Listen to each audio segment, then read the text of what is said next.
আসসালামু আলাইকুম রাহমাতুল্লাহি ওয়া বারাকাতুহু। আমরা মানুষ 18,000 মখলুকাতের ভিতরে শ্রেষ্ঠ।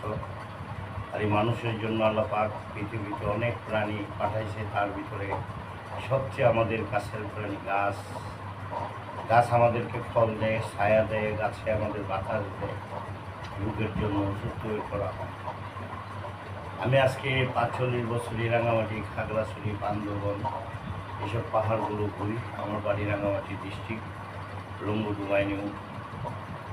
এই গাছগাছরা পাহাড়ের ভিতরে গিয়ে সংগ্রহ করে রাঙামাটি থেকে ওই ঢাকার ধামরাই পাঠাই, বিভিন্ন কবিরাজের কাছে পাঠাই। তো কবিরাজরা এগুলোতে ওষুধ বানায়। এটা মনিরাজ গাছ, এটা পাহাড়ের ওর জঙ্গলে হয়, এটা সব জায়গায় হয় না।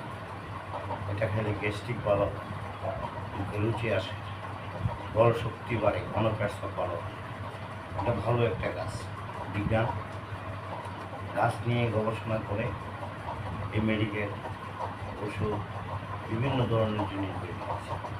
তাই গাছ মানুষের সঙ্গে বেইমানি করে না, মানুষ বেইমানি করে না। আপনারা ঢাকা কালামপুর বাজারে একটা শরবতের দোকান দেখবেন।